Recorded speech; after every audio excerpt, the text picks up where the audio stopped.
Hello everyone, welcome back to knowledge for future study channel. मैं Jugal Sharma hydrology के questions आपसे इस वीडियो में डिस्कस करूंगा।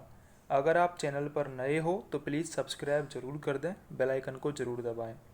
पहला क्वेश्चन है, the two air masses are separated by a boundary of discontinuity. This boundary is called a. Options है front, left, equator and level. तो करेक्ट आंसर है इसका फ्रंट। यानी कि जो दो एयर मास होते हैं, एक तो होता है वार्म एयर मास और एक होता है कोल्ड एयर मास। इन दोनों के बीच में जो सेपरेशन होता है उसको बोला जाता है फ्रंट। ठीक है। जो वार्म एयर मास है वो कोल्ड एयर मास के ऊपर चला जाता है, लिफ्ट होके। वो वार्म एयर मास होता है, ठीक है, एक्सेसिव हीट के कारण। तो इन दोनों के बीच में जो इंटरफेस बनता है उसको ही फ्रंट बोला जाता है। ए ऑप्शन करेक्ट है। A lysimeter is used to measure. Important question है, राजस्थान जेई और एसएससी जेई के लिए आया भी हुआ है। लाइसीमीटर किस लिए काम में आता है? लाइसीमीटर एवापो ट्रांसपिरेशन को मीजर करता है। एवापो ट्रांसपिरेशन किससे होता है? जो पेड़ पौधे होते हैं उनसे जो एवापोरेशन होता है उसको बोलते हैं एवापो ट्रांसपिरेशन। ठीक है।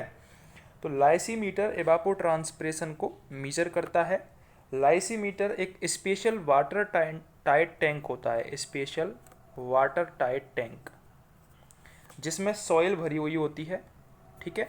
और उसमें हम प्लांट ग्रो करते हैं, एक पौधा लगाते हैं, पानी देते हैं और उसके आधार पर हम पता करते हैं कि उससे कितना एवापो ट्रांसपिरेशन हो रहा है। ये एक टाइम कंज्यूमिंग और एक्सपेंसिव प्रोसेस है। इसमें पैसा भी लगता है और टाइम कंज्यूमिंग प्रोसेस भी है। The maximum rainfall depth of 300 mm in 24 hour has a return period of 100 years. The probability of 24 hour rainfall equal to or greater than 300 mm occurring at least once in 10 year. ये आपको जरूर पढ़ना है, at least one. इसके आधार पर ही आपका question solve होगा। यदि प्रोबेबिलिटी का क्वेश्चन पूछ रहा है आपसे और एटलीस्ट वंस पूछा है तो इसका मतलब है आपसे रिस्क के बारे में पूछा गया है। यानी कि वो जो रेनफॉल है वो 100 वर्षों में एक बार तो कम से कम आ ही सकता है। तो ये रिस्क हो गई। ठीक है। तो इसको निकालने का फॉर्मूला होता है risk is equal to 1 minus q की पावर एन। तो Q बराबर होता है 1 माइनस पी की पावर एन। ठीक है। अब यहाँ पर P क्या है और Q क्या है? P ऐसा टाइम पीरियड है जिसमें कि जो प्रोबेबिलिटी है वो 100% है। यानी कि उसमें जो टाइम पीरियड है उसका उल्टा होता है P। यानी कि P इजिकल टू 1/T होता है। ठीक है। जैसे कि यहाँ पर 100 ईयर दे रखा है तो P इजिकल टू हो जाएगा 1/100 और Q इजिकल टू हो जाएगा 1 माइनस 1/100। ये आपको याद रखना है। यदि टाइम पीरियड, रिटर्न पीरियड हमको 100 ईयर दे रखा है तो P बराबर 1/100 और Q बराबर होगा 1 माइनस 1/100। ठीक है। Q का मतलब है कि उस पीरियड में नहीं होगा। तो हमसे पूछा है एटलीस्ट वंस इन 100 ईयर, तो फॉर्मूला था 1 माइनस क्यू की पावर एन, जिसको हम लिख सकते हैं 1 माइनस पी की पावर एन। तो मैंने आपको बताया था पी का मतलब क्या है, 1 माइनस 1/100 की पावर एन, जिसको हम सॉल्व करेंगे तो आएगा 1 माइनस 0.99 की पावर एन। ठीक है। कौन सा ऑप्शन मैच कर रहा है? बी ऑप्शन मैच कर रहा है। ये केवल एटलीस्ट वंस के लिए काम में आएगा। अगला क्वेश्चन है हमारा, a 6 hour storm had 4 cm of rainfall and the resulting run off was 2 cm if 5 index remain same. हमसे बोला है 4 सेमी का रेनफॉल है, रन ऑफ 2 सेमी का हो रहा है, 6 आवर स्टॉर्म में 5 इंडेक्स सेम है। यदि 10 सेमी का रेनफॉल होता है तो कितना रन ऑफ होगा? ये हमसे क्वेश्चन में पूछा है। इंपॉर्टेंट क्वेश्चन है, बहुत आ सकता है राजस्थान जेई और एसएससी जेई में।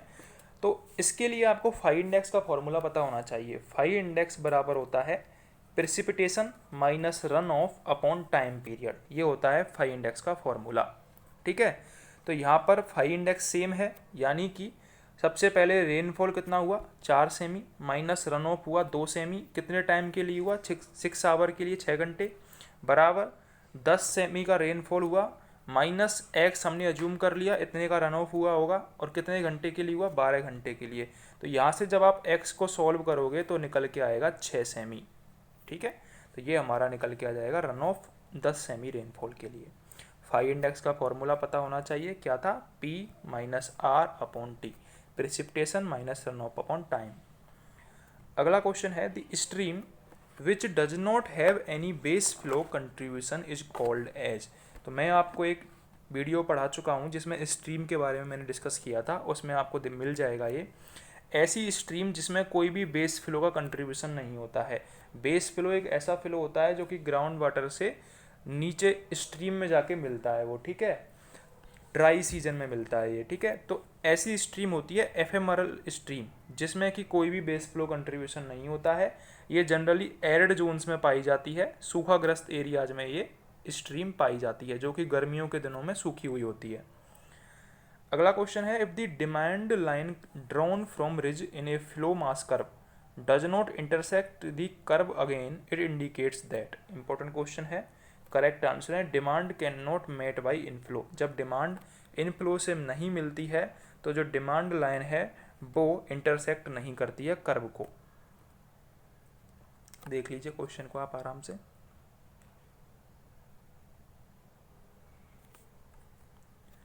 अगला क्वेश्चन है Muskingum method of flood routing is. Important question है ये भी। जो मस्किंगम मेथड है फ्लड रूटिंग का वो चैनल रूटिंग मेथड है एक तरीके से, ठीक है। रिजर्वियर रूटिंग मेथड नहीं है, वो चैनल रूटिंग मेथड है। Muskingum method of flood routing, B option correct है। अगला क्वेश्चन है in linear reservoir storage varies linearly with. Important question है ये भी, आया हुआ भी है टेस्ट में। जो लीनियर रिजर्वियर होता है उसमें जो स्टोरेज होता है वो आउटफ्लो रेट के साथ लीनियरली वेरी करता है, varies linearly with outflow rate. Discharge पर unit draw down at a well is called. जो डिस्चार्ज होता है पर यूनिट ड्रॉ डाउन उसको बोला जाता है specific capacity. Specific capacity, discharge पर यूनिट ड्रॉ डाउन। जो स्पेसिफिक कैपेसिटी है वो एफिशिएंसी को बताती है, परफॉर्मेशन को बताती है। यदि स्पेसिफिक कैपेसिटी ज़्यादा होगी तो परफॉर्मेशन ऑफ बेल भी अच्छी होगी। What is the probability of a flood equal to or greater than 25 years flood occurring twice in the next 3 years.